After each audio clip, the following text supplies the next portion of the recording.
Hallelujah. Hallelujah. We were sitting in a new space, new to us. We got a 10 by 20.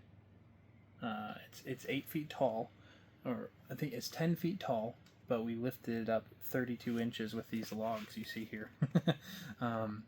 It's 10 feet tall, it's 12 feet across, and then it's 20 feet long, and it's like a Shelter Logic carport. The original cover on it was torn up and sun faded. They all get that way after a couple years. And our widow friend down the way here, she just wanted the shelter gone.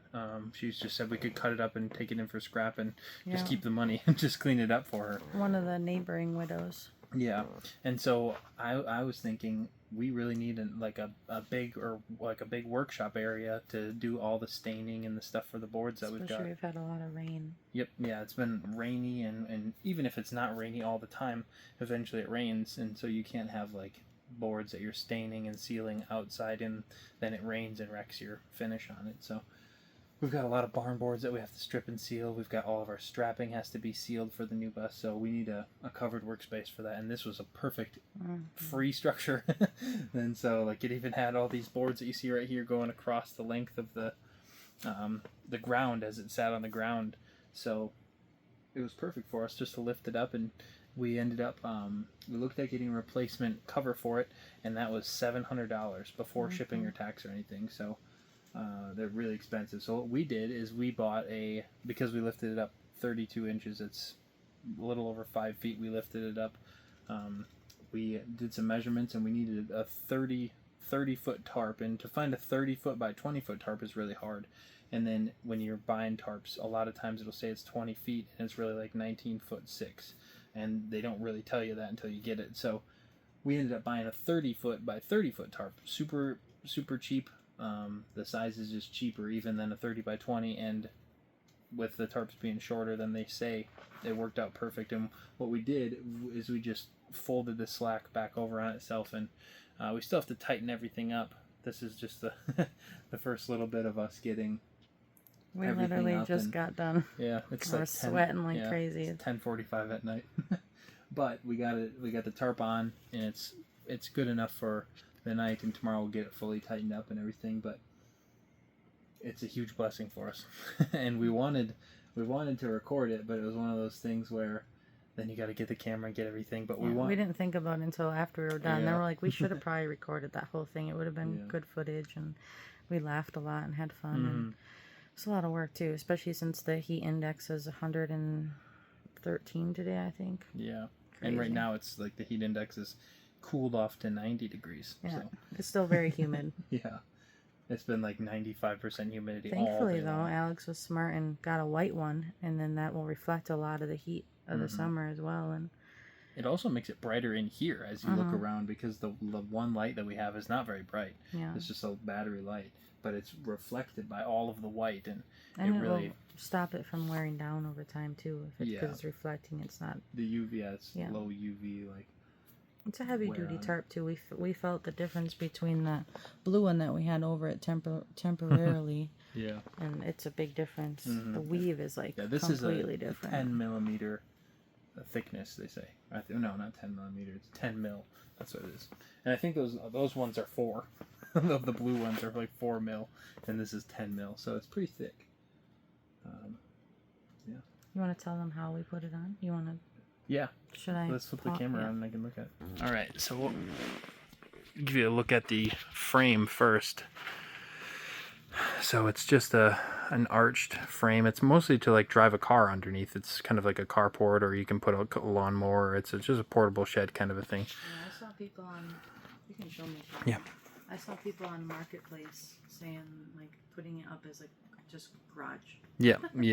It's like a portable garage kind of a thing. And the lady, her husband, had put these boards on the ground and then put landscaping spikes through into the ground to hold it down, and then screwed the frame to the boards. And so I just lifted it up out of the ground and pulled the landscaping spikes out.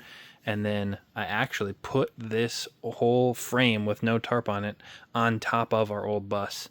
Maybe when you edit this video, you can put a picture of that or video of that in there. And I just drove it. It was just a half a mile on a back road that's a private road. So perfectly. It was literally yeah. like it was made for the top of the bus. Yeah, and it was a private road that's not public, so it wasn't. There's nothing illegal, and it wasn't sketchy. I just drove a half a mile an hour, and it was fine. So,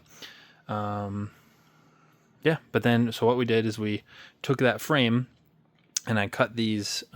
This was just firewood. These are like two 16-inch pieces of firewood, and rather than cutting them and splitting them, we're just using them for this for now. And then when we're done with them, we'll cut them up and split them for firewood.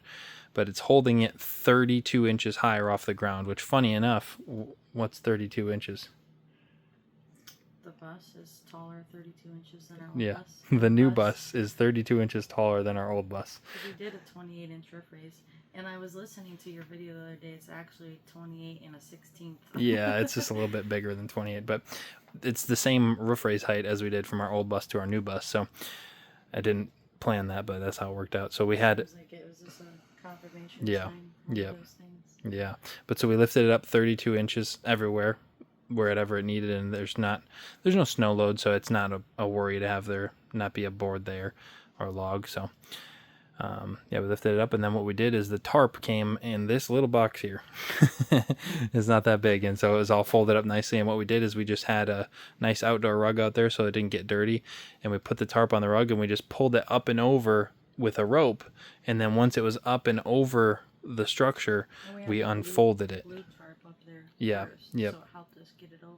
Yeah. Just slid on top of the other one. Yep. And kind of held the shape of the arc a little bit better, and we just pulled it up and over, and then we took the blue tarp off and we unfolded it both ways, and then you can see here we could extend this out 10 feet longer for it to be 30 feet. We might do that, we might not, we don't know yet. We do have some spare metal pieces that we could extend the frame as well out 10 more feet, so we might do that, but I think that this is more than enough room in here. I think this is 240 square feet, so it's almost the size of our new bus in here. Yeah, that's ridiculous. And then I was telling Alex, like, pretty much everything that we're going to do in the new bus, unless we do in the new bus, is going to be in here. Yeah. All of our wood, everything. All of our strapping will be cut in here. It will be sealed in here. And our barn boards will be probably not stripped in here, but we'll probably do that outside. But then we'll seal them for sure in here, and they can be stacked up in here drying. We can bring a dehumidifier out here. And yeah.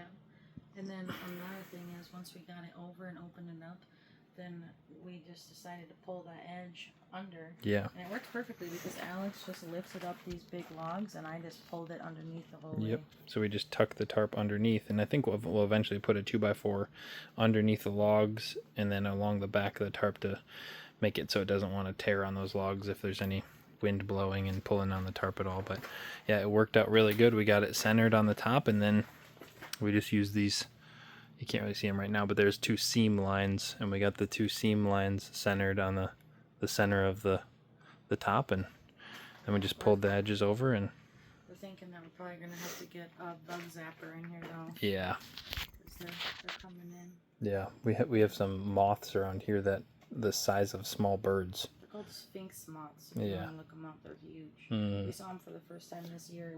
Alex thought it was a bird by the window the other night when we were sitting in the house in the screen, and I was like, "What's it called? A blind sphinx moth is called, yeah, I think." Yeah, I think so. Blind sphinx, but they can see. Mm-hmm. It's only called that because of something with the eye circles on their wings. Yeah, yeah. But yeah, we're very blessed, and the whole time we're like, this is amazing, this is so cool. And it's like, most people think this is just a piece of junk. Yeah. But like, this is how we do everything. When you're on a limited budget, you just pray and just do the best you can. But then for us, like, something like this is amazing. Yeah. And it's super durable. It'll last a lot of years for Eve, where this will sit for her. Yeah. The person that owns this, she's also widowed. This property, I mean. And then we were also saying, like, it would be so nice if we just had, like, a big shop like we've seen around where it's, like, semi-doors and we could just pull the bus in. But at the same time, I was like, Father's also shown us that we don't want to envy those things. And this is also better a lot for us as well, because we can be working here at this property that we've been called to take care of. It'll be a blessing for her in the future. And then also, our children are right there sleeping in the old bus, and our new bus is right there. It's like a perfect little spot for us. So we're just learning to find gratitude in everything, and we think that this is super cool. Yeah, the only thing I'm seeing that might be a problem is just how high up these end doors are. 32 inches off the ground, and wind and rain might blow into here, but I don't think that's going to be a big problem. If it is, we can just put something up temporarily. Yep.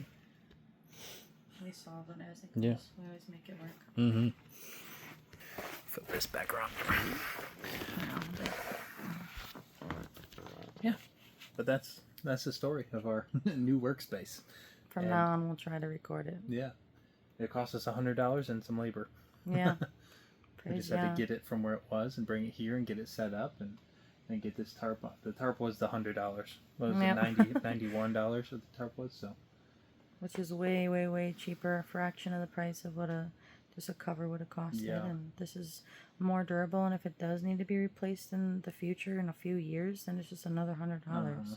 Yeah, and from what I've seen, the real covers only last 3-4 years because the sun really wears them down, and then they get thin. Well, yeah, that's why she didn't want this one also, because the cover is just wrecked. And at that point, like last time, she ended up getting this. She had a different one, ended up getting this one because it was cheaper to just get a whole new one rather than just the cover. So, anyways, we're tired. It's late. We should go to sleep. Yeah, and then tomorrow we'll get this thing spiffied up, and we'll probably tomorrow cut our first sheet of strapping in here. Yeah, we got it today. Today is our first day of getting the plywood for the strapping, which will be the framing, which is the framing for before our spray foam. So, hallelujah. Hallelujah. He provides. Yahuwah Yireh.